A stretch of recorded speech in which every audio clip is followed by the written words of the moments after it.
Welcome, everybody, to the Notorious OTV, brought to you by the Sports Gambling Podcast Network. And, folks, as always, it's all good, baby. It was all a dream. We used to read Blood Horse Magazine. I got my Cuban links on. Yes, Cuban D. And I'm your host, Chase Sessoms, the Wolf of Oaklawn. I'd rather be trapped than lazy. Don't care what they say, I'ma do what pays me. It happens every year about this time. Weaklings act like they lost their mind. Alphas reclaim the neighborhood. Rob the sheep and all the wolves get good. Yes. Welcome to the show. Joining me, as always, you might know him as the Michelangelo of the Crying Michael Jordan. He's your favorite capper's favorite capper. Ladies and gentlemen, Barry the Sniper Spears. Hey, don't rub on that. You block that. You understand? That's alpaca. That's $25,000 alpaca. You block that shit. Right. You don't rub on. Put the club soda on there. What's good, Barry? I was so mad that we didn't rub the club soda on there that we took a break for a week. Yeah, man. Listen, you don't treat that alpaca like a prized possession. That's what we get. But Barry, man, you took you had a vacation. You got to go up to Saratoga. You got to be there for a great moment, which was Chuck's race on Thursday. How was it, man? Oh, it was excellent. Saratoga never disappoints, especially people or horse racing enthusiasts like myself. It's horse heaven. That's how I described it to my wife and kids.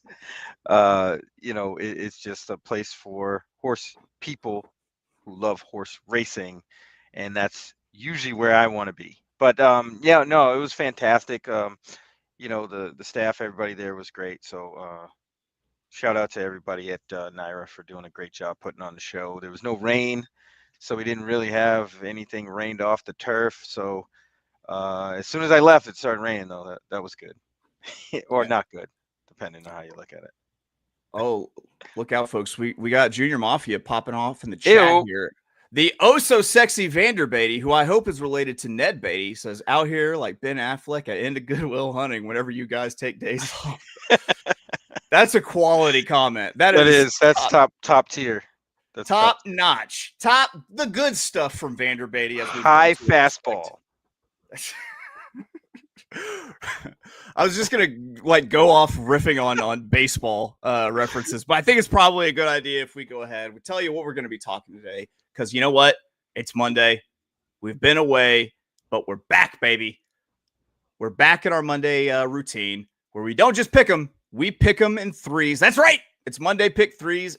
Today, Barry and I returning our attentions to the Pea Patch in Henderson, Kentucky, or as I like to call it, LP. That's right, Ellis Park. We've gone through the Monday Ellis Park card to find our best pick threes. We're talking about today, Ellis Park Monday, the 21st of July, year of our Lord 2025. Post time for this card is going to be 12:50 p.m. Eastern, 11:50 a.m. God's time, 9:50 a.m. Pacific time out on the Pacific Coast. And Barry, let's go ahead and pull up some pick threes or some PPs here, because you are going to be leading us off. Because your first play comes in race 5. Oh, yeah. Race 5. Great race. No, I'm just kidding. No, it was a good race, but it's a $50,000 non-winners of 2 lifetime going a mile out the weird chute over there at Ellis. It's the Wilson chute of Ellis. Yeah, it's like a 1.5 turn. Yeah, it definitely is. It's almost like a 3-turn race, sort of. But anyway, this race, I thought the chalk, who will probably be, I'm guessing Spying is going to take a lot of money, and then Take Charge Omaha, both of those two.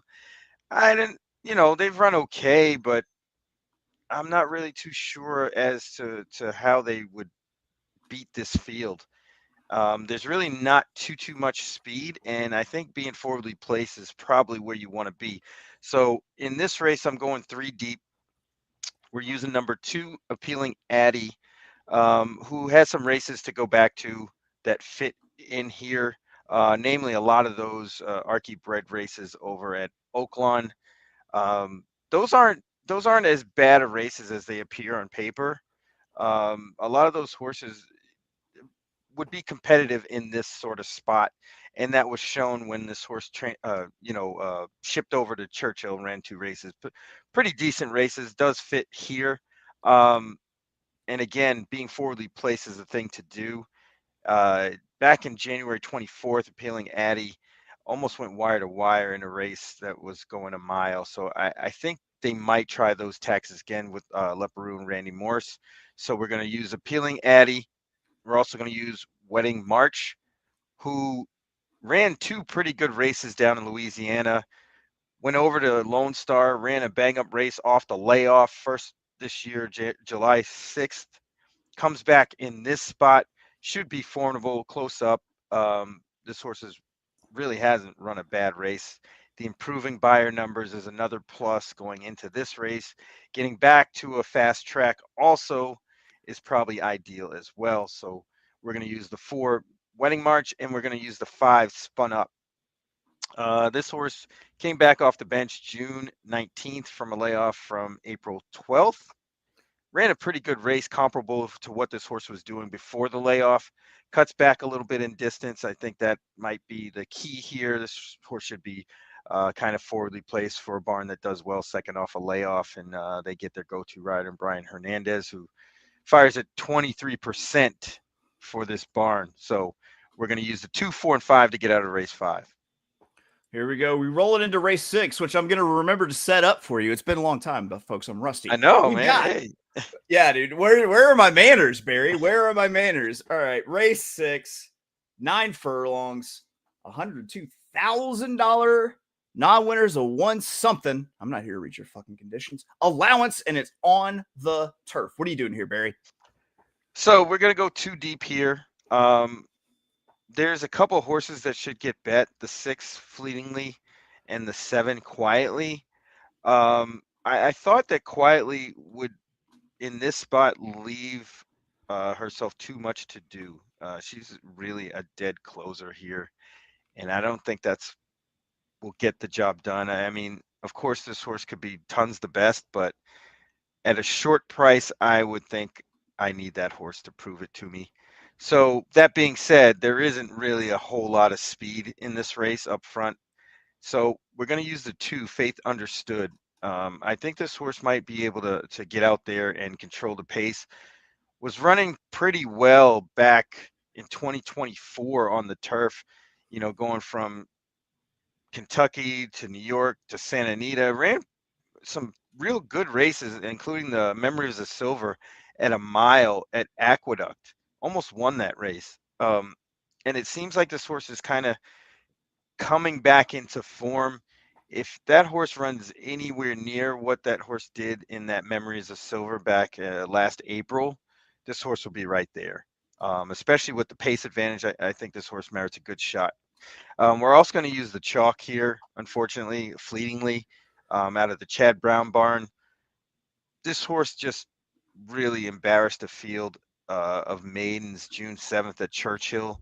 I don't see any horses comparable to this horse's perceived talent in this race. There's really not much in here, and I think this horse might actually tower over this field, but we'll see. I don't think this horse needs to be back or further. This horse could be placed anywhere they want. And I think this horse is going to live up to that 9-5 morning line. All right. We roll it into race 7 where Barry closes out his pick 3. We got 1 mile, 8 furlongs, $50,000 optional claimer, non-money sign, something Y. Barry, what are you doing here? Yeah, the money sign's non-winners are 18,000. But that's a condition, Barry. I don't read those. That's true. I will though. Fair. That's fair. Sometimes. Like this one, that one gets confusing because it's hard to tell in the form or anywhere else how much that dollar sign is. But that's something that the race reform probably needs to hash out maybe at some point. But for now, you just assume it's 18,000 at Ellis when you see it. And in fact, the horse I picked, number 8, Can't Hush This, almost won a race like this last July 22nd, 2024 to be exact. And that was really part of the impetus for me to pick this horse. First time off the claim in the Greg Foley barn, who does really well. First time off the claim, gets Declan Cannon, who is coming off that injury, but is riding fairly decently. But this horse should be in a good spot. There is some speed to the inside, namely the 1 Fort Sam, the 3 Secret Chat, and the 4 Prince of Power, who I think was over or underestimated in the morning line. I think Prince of Power is probably going to get bet a little bit here.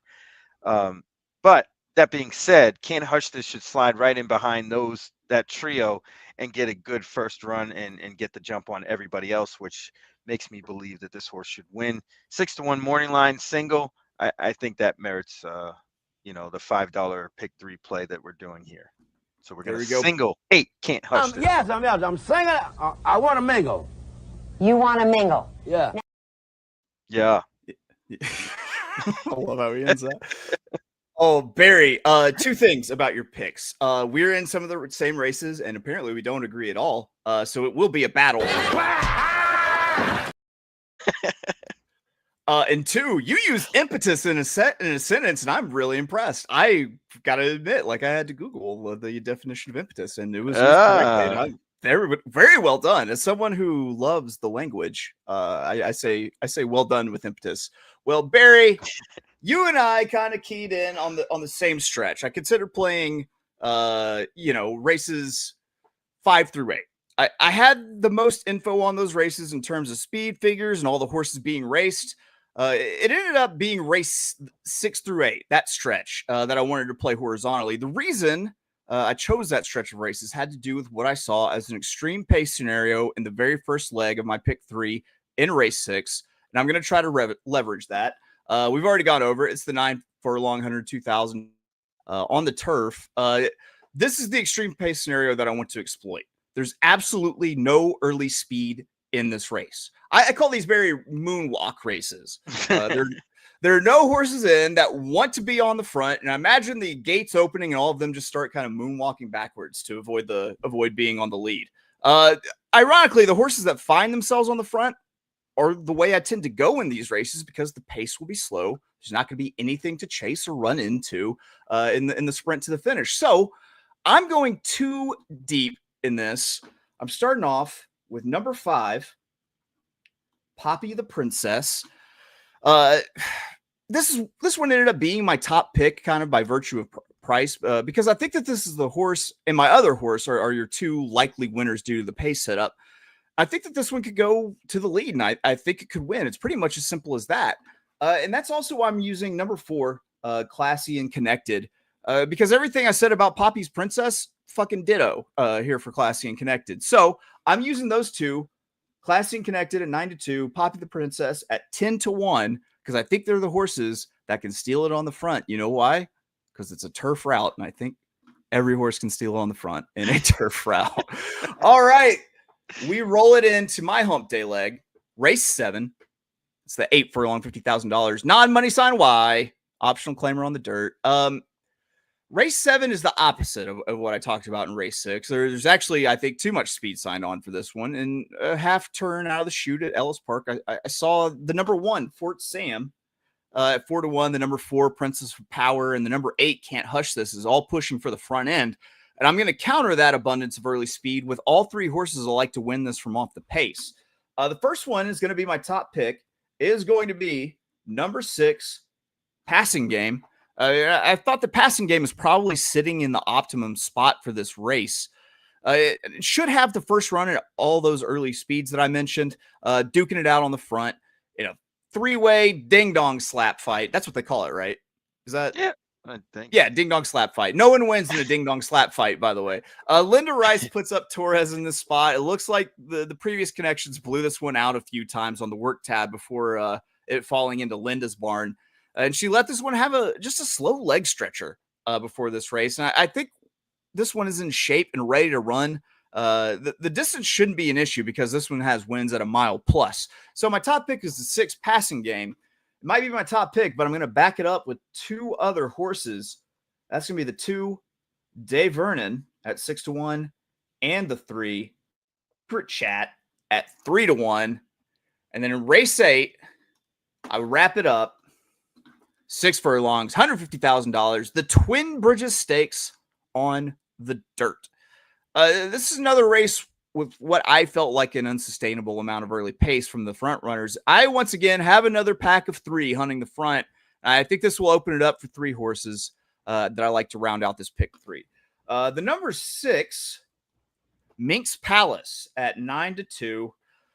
Minx Palace is going to be my top pick, and Minx Palace is going into the wide stalking position, I think, and should have the first run at the early speed as it comes back to the field. Keneally and Machado team up for this one. I think it's a pretty strong duo when they work together. Minx Palace is also dropping from graded stakes competition with notable names like Vava. And I think there's a chance that this one gets bed down. But I love having it on my pick 3. And who knows, if this cashes with Minx Palace, maybe I'll get some mink gloves or a mink coat or something. I'm going to Alaska soon. I'll club my own mink. I swear to Christ.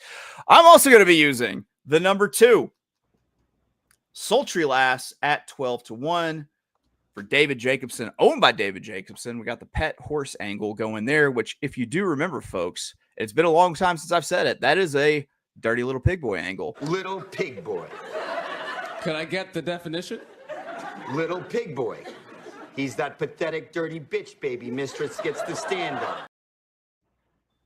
And the number 8, Tap It Quick, which, guys, don't be in a rush. That's all I'm just saying that. At 8-1, that got that rounding out my my pick 3. So 2, 6, 8 in race 8, the final leg. I'm playing my pick 3 for $1. That's going to get me in for 18. Those are our pick 3s. Barry, how do you feel about wrapping up bets? I think it is a necessity, especially when we do pick 3s. Is mandatory. There you go, Barry. You got to find a clip for that. I do. You're right. All right. So we're going $5 pick 3. Race 5, we're starting off with the 2, 4, and 5. Race 6, the 2 and 6. And race 7, the 8. Can't hush this. $30 for that play. And after you bet it, stand in line because we're hitting. That's right. And despite the kick in the chest. Make sure you stand there the entire time. No regular Whitey pay me. Until Whitey pays you. All right. Here we go. Here's my pick 3 for Monday at Ellis Park. We started in race 6. We've got the 4, 5 in race 6. Race 7, 2, 3, 6. Race 8, 2, 6, 8. That's an $18 play for $1. Barry, what else could the people even want from us? We came back firing on all cylinders after vacation. You got that sweet Saratoga shirt. I've got this sweet pendant with an angel with a mask on carrying an Uzi, because why the fuck not? Yeah, we're in rare form to start the week. Rare goddamn form. Guys, that's going to do it for us here at the Notorious OTB. But don't worry your sweet little baby angel faces, because we're going to be back tomorrow for the show that everyone's clamoring for. That's right, Tuesday, Parks, long shots. Everyone plays Parks. I always tell people I don't play Parks. Since the last time I told my friends that I don't play Parks. It's a lie. We all do it. Just admit to it. All right, Barry, any parting words for the people? Take it easy this week. It's almost August. Yeah. I'm going to be running around like crazy because your boy's going to Alaska. I think I said it already, but I'm going to say it again. Or as I like to call it, Alaska. All right, guys, that's it for us here at the Notorious OTB, brought to you by the Sports Gambling Podcast Network. We will see you tomorrow. Bye-bye. You got long ass.